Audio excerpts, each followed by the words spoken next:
He had spent a lifetime believing that the wild was a place of hunger and teeth, until the morning he found a predator who had chosen to starve herself just to keep a heartbeat that wasn't her own from going cold.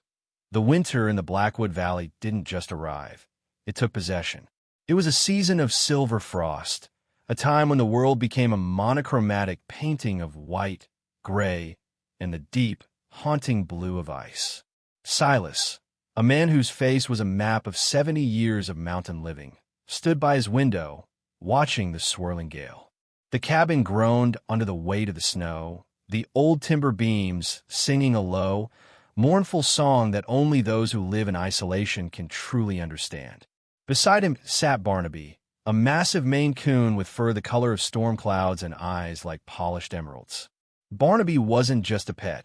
He was a silent partner who had shared Silas's solitude for a decade. The cat's ears were perpetually twitching, tuned to frequencies Silas had long ago lost the ability to hear. On this particular morning, Barnaby wasn't purring. He was staring at the heavy oak door, his tail a slow-moving pendulum of anxiety. "Another one for the books, isn't it, old friend?" Silas muttered, his voice raspy from disuse. The storm had been a final farewell from a winter that refused to die, much like the hailstorm that had once battered the nearby village of Caradellen. When the wind finally died down to a whisper, Silas knew he had to move. The weight of the ice on the roof was a threat to the cabin's integrity. He pulled on his heavy wool coat, the scent of cedar and old tobacco clinging to the fabric. As he reached for the door handle, Barnaby was already there, his body tense, waiting for the first gap in the door to slip through. The world outside was transformed. The familiar trail to the woodshed was gone, buried under a sea of white. Branches, snapped by the sheer weight of the ice, lay scattered like the bones of some forgotten giant. Every step Silas took was a labor, his boots sinking deep into the crust. Barnaby, however, moved with a strange, calculated grace, his paws barely leaving a mark as he led the way, his antenna tail held high. They reached the edge of the property, where an old stone barn, once used for livestock but now a hollow shell, stood leaning against the wind. Barnaby stopped. He didn't hiss, and he didn't run. He stood like a statue, his eyes fixed on the dark, jagged opening of the barn's collapsed side. Silas felt a prickle of unease. He drew his flashlight, the beam cutting through the gloom of the barn's interior. At first, there was only the glint of frost on old hay. Then, 2 orbs of liquid amber caught the light. They were wide, weary, and filled with a desperate, flickering intelligence. Silas froze. It wasn't a stray dog or a panicked deer. It was a mountain lion, a cougar of immense size, her fur matted and grayed by the elements. She was pinned. A massive support beam, weakened by the storm, had fallen across her hindquarters. But as Silas adjusted the beam of light, his breath hitched in his throat. This wasn't just a scene of a trapped predator. Tucked tightly against the cougar's flank, nearly invisible against her tawny fur, was a small, shivering ginger kitten. The kitten wasn't prey. It was being held, shielded by the cougar's massive paw, its tiny head buried in the thick fur of her neck, as if it were the only safe place left in the universe. The predator looked at Silas. There was no snarl, no baring of teeth.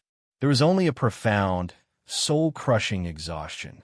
She had spent the night, perhaps longer, holding that beam up with the strength of her own bones, ensuring the tiny life beneath her wasn't crushed. "Easy, girl," Silas whispered, his voice trembling. He took a step forward, but the cougar let out a low, vibrating hum. Not a threat, but a warning of protection. She was a mother who had lost her own, and in the vacuum of that grief, she had claimed this orphan kitten as her own world. The kitten, sensing Silas's presence, let out a high-pitched, piercing cry and dug its claws deeper into the cougar's fur. Silas knew he had to separate them to save them. The cougar was dying under the weight of the wood, and the kitten was freezing to death in her shadow. He reached out, his leather gloves ready to pluck the small ginger life away. But the cougar surged a sudden, agonizing burst of energy that sent Silas stumbling back into the snow. The tension in the barn was a physical thing, thick and heavy like the air before a lightning strike. That was when Barnaby moved. The old house cat stepped past Silas, walking directly into the line of fire. He didn't puff his fur or arch his back. He walked with a quiet, undeniable authority. He reached the cougar's head, and while Silas held his breath, expecting to see his companion torn apart, Barnaby did something extraordinary. He stretched his neck and began to lick the cougar's forehead, his tongue moving in slow, rhythmic strokes. The cougar's eyes, once wild with panic, slowly closed. The tension drained from her massive shoulders. In that moment, a bridge was built between the domestic and the wild, a silent language spoken that Silas could only observe with awe. Silas realized then that he wasn't just a rescuer. He was a witness to a miracle of shared survival. He needed tools, he needed warmth, and he needed to move fast before the silver frost claimed them all. As he turned to run back to the cabin for his crowbar and blankets, he looked back one last time. Barnaby was lying down just inches from the cougar's nose, and the kitten had stopped crying. The barn was silent, save for the sound of 3 different hearts beating in a single, fragile rhythm. This was the beginning, not just of a rescue, but of a family that the world said should never exist. The air outside was a physical weight, a freezing shroud that threatened to lung-bind anyone brave enough to breathe it deeply. Silas moved with a frantic, limping speed that his 70-year-old joints protested at every turn. His mind was a whirlwind of logistics: the crowbar, the heavy canvas sled, the old wool blankets, and the bottle of antiseptic. He burst into the cabin, the warmth of the dying embers in the hearth mocking the life-and-death struggle currently unfolding in the stone barn. Barnaby had stayed behind. It was a risk Silas hadn't wanted to take, but the look in the old Maine Coon's eyes had been one of ancient understanding. Barnaby wasn't just watching a predator. He was guarding a bridge. When Silas returned to the barn, his arms laden with iron and fabric, the scene was eerily still. The flashlight, propped up on a bale of frozen hay, cast long, distorted shadows against the stone walls. The mountain lion, whom Silas began to think of as Sora, a name from an old mountain dialect meaning skyborn, hadn't moved. Her breathing was shallow, a ragged puff of white vapor in the cold. Beneath her, the ginger kitten, Pip, was no longer crying. He was tucked so deeply into Sora's matted fur that only the twitch of a tiny, orange ear betrayed his presence. "I'm back, girl," Silas whispered, though the words were more for his own courage than hers. The rescue was a slow, agonizing dance. Silas had to be surgical. If the beam shifted incorrectly, it would crush Sora's internal organs. If he moved too fast, the cougar's predatory instincts might override her exhaustion, and his life would end in a flash of amber eyes and ivory claws. He positioned the heavy crowbar beneath the primary oak support. He used a smaller block of wood as a fulcrum, just as he had seen his father do decades ago during the Great Barn Collapse of '64. As he applied his weight to the iron bar, the wood groaned, a deep, wooden scream that echoed through the hollow structure. Sora's head snapped up. A low, guttural growl vibrated in her chest, a sound that felt like rolling thunder beneath Silas's feet. "Steady, steady," Silas grunted, the muscles in his back screaming. Then, the miracle happened again. Barnaby, who had been sitting in the shadows, stepped forward. He didn't approach the kitten this time. He walked directly to Sora's face. With a calm that defied the laws of nature, Barnaby began to purr, a deep, rhythmic thrum that seemed to harmonize with the cougar's growl. He leaned in and licked Sora's ear. The growl died. The mountain lion's head sank back onto the hay, her eyes glazing with a mix of pain and surrender. She was giving him permission. With a final, desperate heave, the beam lifted just enough. Silas kicked the support block into place, creating a narrow window of freedom. He didn't waste a second. He slid the heavy canvas sled, ordinarily used for hauling firewood, underneath Sora's hindquarters. Separating Pip, the kitten, was the hardest part. The tiny creature had bonded to the cougar's heat with a primal intensity. When Silas reached for him, the kitten hissed, a miniature, hollow version of a predator's strike, and clung to Sora's belly. "He stays with her, Silas," he muttered to himself. "If you take him now, she'll lose the will to fight." He wrapped them both together in a thick, lavender-scented wool blanket, a relic from his late wife's cedar chest. He bundled Sora and Pip into a single, heavy mound of fur and wool. The weight was immense, nearly 200 pounds of muscle and bone, but the adrenaline of the moment gave Silas a strength he hadn't felt in years. He began the long, grueling haul back to the cabin, the sled runners hissing against the icy crust of the snow. The transition into the cabin felt like crossing into another world.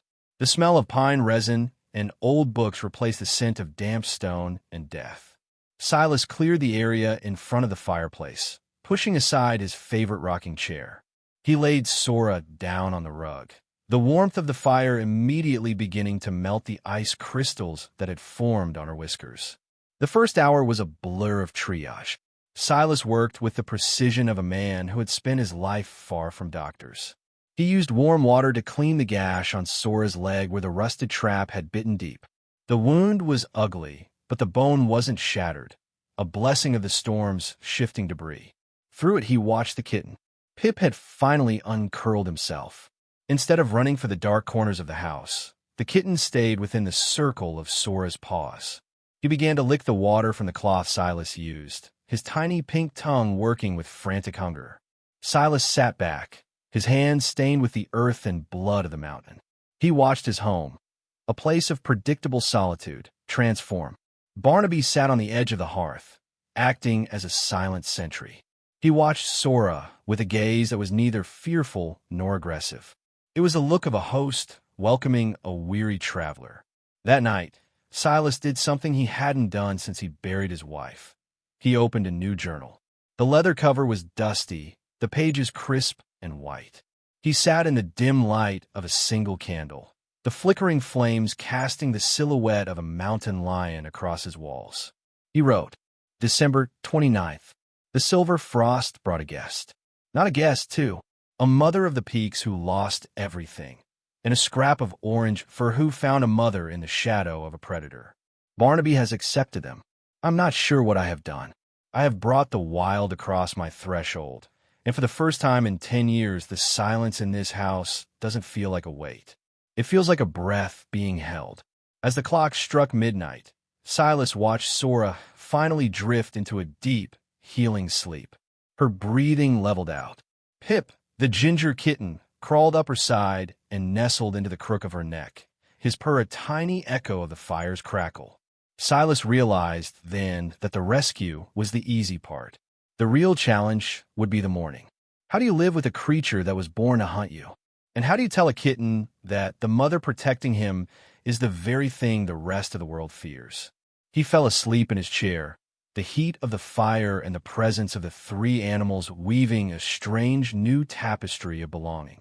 The storm continued to howl outside, but the cabin stood firm, a fortress of mercy in a world of ice.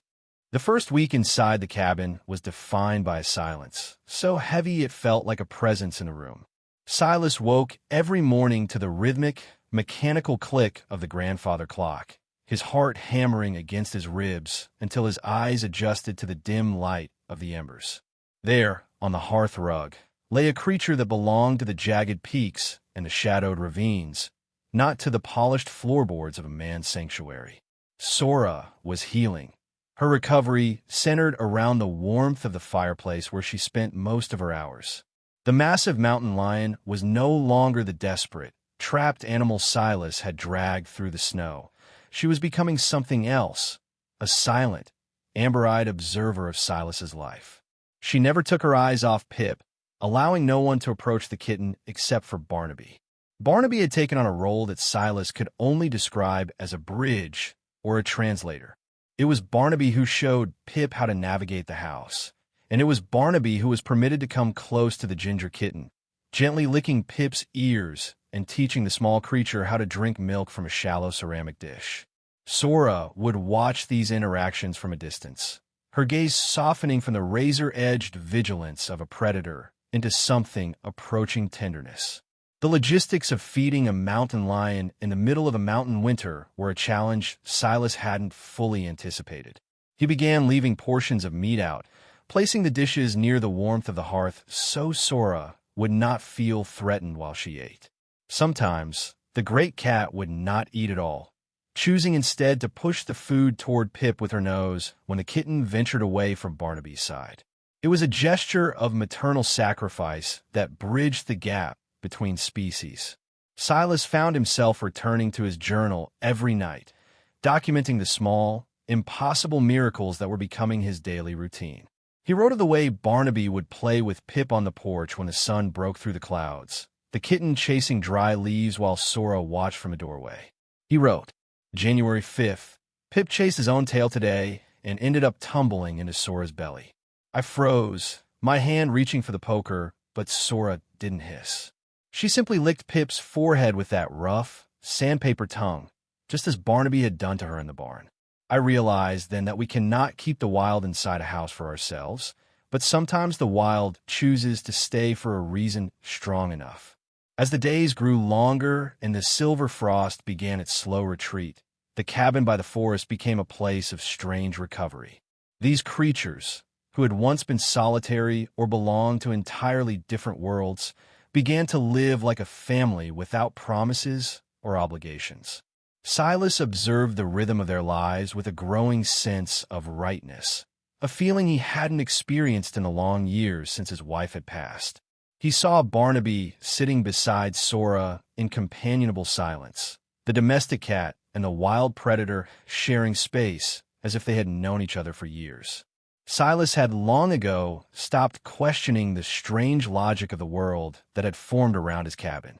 One afternoon, Silas noticed Sora standing at the window, her body tense and alert as she scanned the tree-line.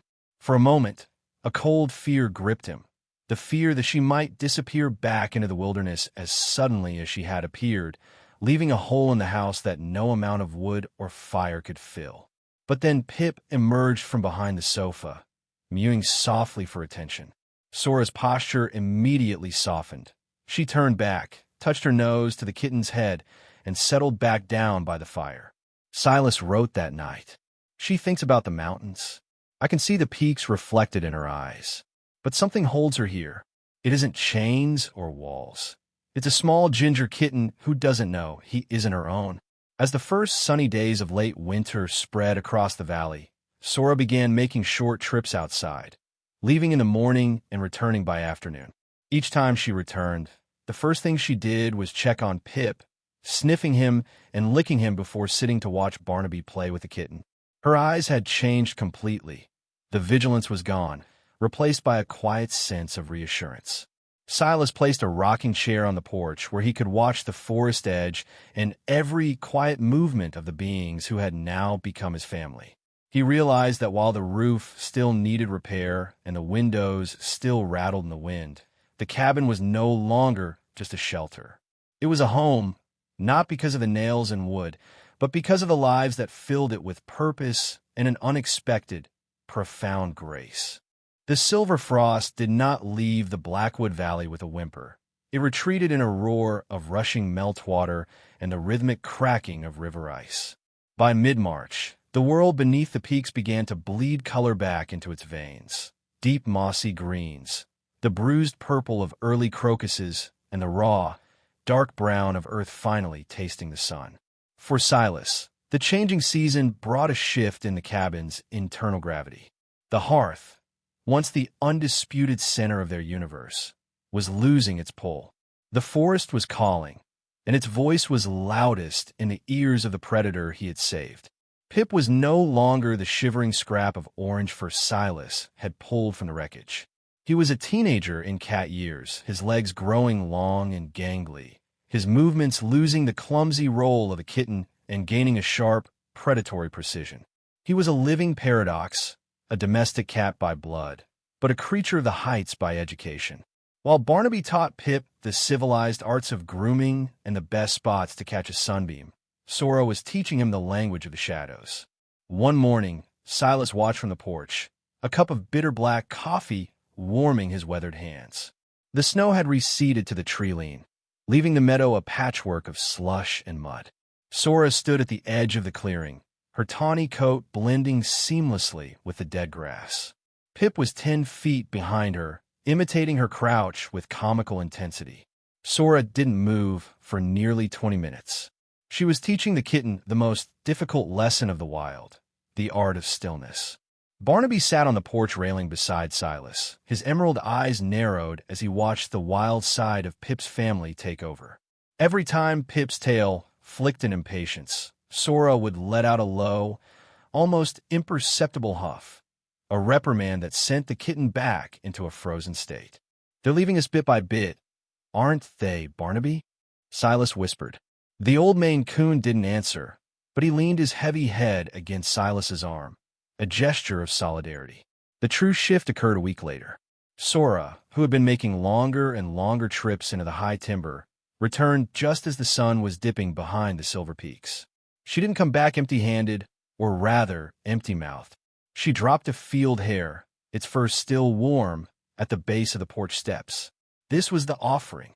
In the wild, it was how a mother transitioned her young from milk to meat. Silas watched, transfixed, as Sora nudged the hare toward Pip. The kitten approached tentatively, his domestic instincts warring with the primal scent of the kill. He looked back at the cabin door, where his bowl of kibble sat, then at Sora. Sora let out a sharp, commanding growl. It wasn't a threat. It was a demand for growth. Pip bowed his head and took his first bite of the wild. Silas retreated inside, feeling like an intruder in a sacred ritual. He sat at his desk and opened the journal, the ink flowing more freely now than it ever had in his youth. March 22nd. The hierarchy has shifted. Pip is learning to kill. It is a brutal, necessary grace. I watched Sora stand over him today, her tail twitching in what I can only describe as pride. She isn't just a survivor anymore. She is a mentor. And as Pip grows stronger, the cabin feels smaller. The walls are starting to feel like a cage for her, and perhaps, eventually for him. I find myself checking the hinges on the door, not to keep them in, but to make sure it opens easily enough when the day comes that they don't look back. As the spring deepened, Sora's absences became more frequent. She would disappear for 2, sometimes 3 days at a time. During these periods, Pip would sit on the porch, his gaze fixed on the exact spot in the tree-line where she had vanished.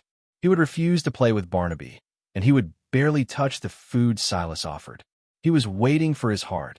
When Sora returned, she was always different, smelling of pine resin, damp earth, and the metallic tang of the high altitudes. She would greet Pip with a forceful headbutt, then spend hours grooming him, as if trying to wash the scent of the man-made world off his fur. One evening, a violent spring thunderstorm rolled through the valley, a reminder of the night that had brought them together. The wind rattled the window panes, and the lightning illuminated the cabin in jagged flashes of white. Pip, terrified by the thunder, tried to hide under Silas's bed, his old safe place. Sora wouldn't allow it. She reached under the bed with a massive, velvet-clad paw and gently but firmly hooked the kitten by his scruff, dragging him out. She carried him to the center of the room, right under the leak in the roof where the rain was drumming against the wood. She stood over him, her body a shield, forcing him to listen to the storm without hiding. She was teaching him that fear was a choice, and that a creature of the mountains must be a brother to the thunder, not its victim. Silas watched this from his rocking chair, realized that his role was changing. He was no longer the savior. He was the provider of the middle ground, the sanctuary where the wild could rest before returning to the fray. "You're a hard teacher, Sora," Silas murmured into the darkness. The mountain lion turned her head, her amber eyes catching the glow of the dying fire. For a moment, she looked at Silas with a gaze that felt entirely human in its complexity. It was a look of gratitude, yes, but also a warning. The mountains do not forget their own, her eyes seemed to say, and he's becoming mine. That night, Silas didn't write in his journal. He simply sat in the dark, listening to the rain, watching the silhouettes of a house cat, a kitten, and a cougar huddled together on his rug. He knew the silver frost was gone, and with it, the season of their containment was ending. The door was no longer a barrier. It was a threshold. And on the other side of that threshold, the vast, unforgiving beauty of the Blackwood Valley was waiting to claim its prize. By the time the high mountain meadows were carpeted in the gold and purple of peak summer, the kitten Silas had named Pip, once a trembling scrap of ginger fur, was nearly grown. He had become a creature of lithe muscle and boundless curiosity, his movements a strange, beautiful hybrid of Barnaby's domestic patience and Sora's wild lethality. He no longer spent his days curled by the cold hearth. Instead, he spent them at the window or on the porch, his eyes perpetually fixed on the tree-line, watching for the return of the amber-eyed mother who had claimed him in the dark. Sora's absences were no longer mere hunting trips. They had become territorial expeditions. She was gone for 3, sometimes 4 days at a time, returning with the scent of high-altitude pine and fresh earth clinging to her tawny coat. Each time she returned, she would touch noses with Barnaby in a silent acknowledgement of shared guardianship before turning her full attention to Pip. One evening, as a bruised purple sunset streaked the sky with orange, Silas sat on his porch, the familiar weight of a cold coffee mug in his hand. Barnaby and Pip were wrestling in the tall grass, a chaotic tangle of gray and orange fur. The scene was one of such profound, ordinary peace that Silas felt a tightening in his throat, a realization of how much his solitary life had been transformed by the silver frost and its survivors. Sora emerged from the shadows of the woodshed, the very place where the story had begun. She didn't approach the food Silas had left out. Instead, she sat at the edge of the porch, her amber eyes steady and unreadable as she watched Pip play. There was a finality in her posture that made the hair on Silas's neck stand up. Suddenly, Sora stood. She walked into the grass, gently but firmly nipped Pip by the scruff of his neck, and carried him to the porch steps. She set him down directly at Silas's feet. Silas froze, his breath hitching in his chest. Pip looked up at him with wide, questioning eyes, then turned back to Sora. The mountain lion leaned down, touched her nose to the kitten's head one last time, and then stepped back. In that long, silent gaze, Silas understood the gravity of the moment. This was not abandonment. It was a transfer of trust. She was offering the kitten a choice between the brutal, beautiful freedom of the peaks and the warm, safe certainty of the cabin. Sora turned and walked toward the trees. She reached the edge of the forest and paused, her silhouette sharp against the darkening sky. Pip took a few tentative steps toward her, his small body vibrating with the conflict of two worlds. Sora looked back over her shoulder, a silent call echoing through the twilight. For a heartbeat, Silas was certain he would lose them both. He watched as Pip reached the shadow of the first pine tree, his ginger fur nearly swallowed by the darkness. But then the kitten stopped. He looked at Sora, then turned his head back toward the porch where Silas and Barnaby stood waiting. With a sudden, decisive burst of energy, Pip turned and ran. He didn't run toward the mountains. He bounded back toward the cabin, his paws thudding against the wooden steps as he threw himself against Silas's legs, purring with a volume that seemed impossible for his size. Sora remained at the forest edge for a moment longer. Silas raised a hand in a gesture of farewell, a silent promise to the wild that he would protect the life she had saved. The mountain lion lowered her head in a gesture of recognition, an acknowledgement that the bond they had formed transcended the ordinary boundaries of man and beast.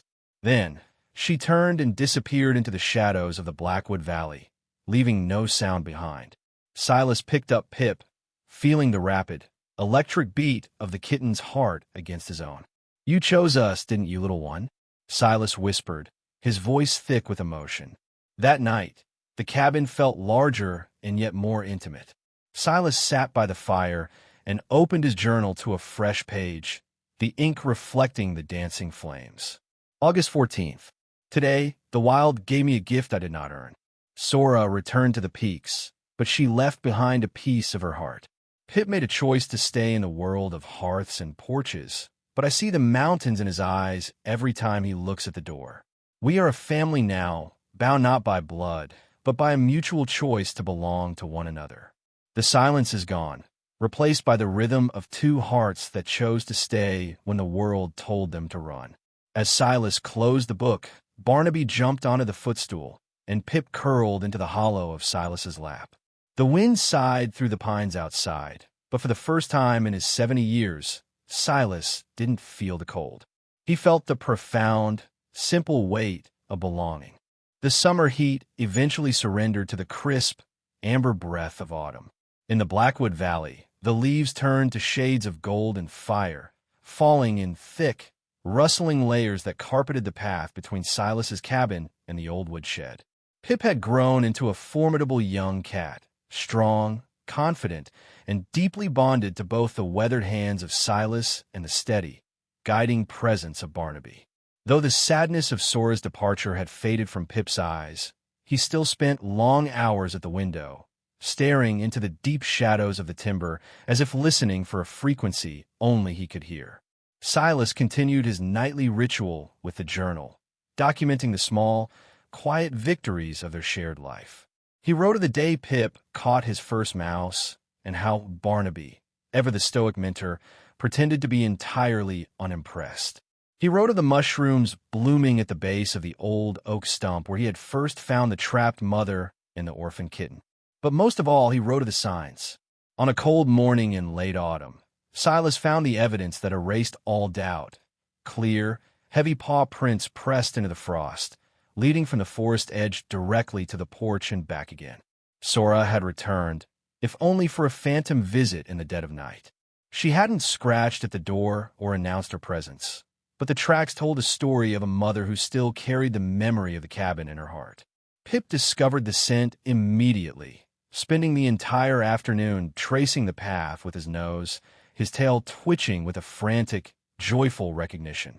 "She's still watching us, isn't she, old friend?" Silas murmured to Barnaby as they watched Pip sit at the property line for hours, waiting for a shadow to move. Winter arrived in early December, bringing a snowfall that turned the valley into a world of white silence. Silas stocked the cabin with firewood, the rhythmic crackle of the hearth providing the soundtrack to their hibernation. Pip, experiencing his first true winter since the storm that brought him there, spent his mornings bounding through the snow drifts with pure, chaotic joy. Barnaby, too wise to waste his energy on such frivolities, watched from the warmth of the porch, though Silas could have sworn the old cat was smiling. One evening, as the three of them sat by the fire, a soft thump echoed from the porch. Silas went to the door, and when he opened it, he found a freshly killed rabbit lying on the steps, a gift from the wild to the tame.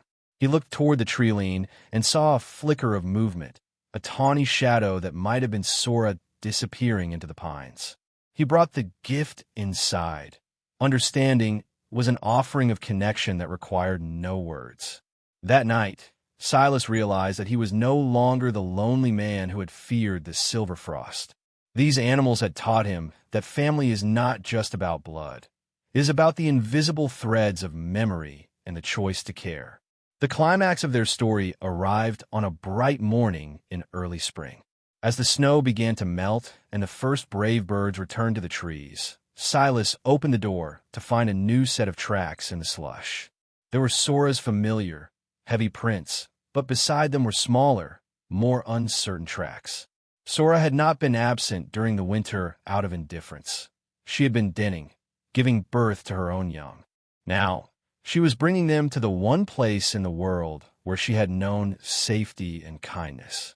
Pip rushed to the porch, his entire body vibrating with excitement. From the tree-line, Sora emerged, moving with the careful deliberation of a mother protecting precious cargo.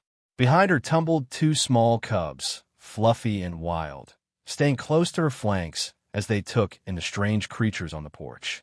Sora stopped at the edge of the clearing. Her amber eyes were bright and clear, holding no trace of the pain Silas had seen a year ago. She was whole again. Pip took a step forward, mewing softly, and Sora acknowledged the sound, the two of them staring at each other across the distance. The kitten she had saved and the mother who had returned to her true nature. In a gesture of profound recognition, Sora lowered her head and touched her nose to the ground. Pip responded in kind, pressing his nose to the wooden porch step. Silas felt tears on his face as he watched this moment that transcended the categories of wild and tame. It was connection in its purest form. Sora nudged her cubs as if to say, "Remember this place." Then, she turned and led them back into the forest. Silas raised his hand in farewell. Barnaby sat perfectly still, and Pip touched his nose to Silas's hand, completing the circle. That afternoon, Silas sat down with his journal for the final time. He looked at the old walls of the cabin. The wood was aging, and the roof still needed repair, but it was finally a home. He picked up his pen and wrote the line that would define the rest of his years. "We do not choose where we are born, but we can choose where we belong, and that is what makes a life." He closed the journal and sat in the quiet morning light, surrounded by the beings who had chosen him as much as he had chosen them. Outside, the world continued its ancient rhythms, but inside the cabin, there was everything.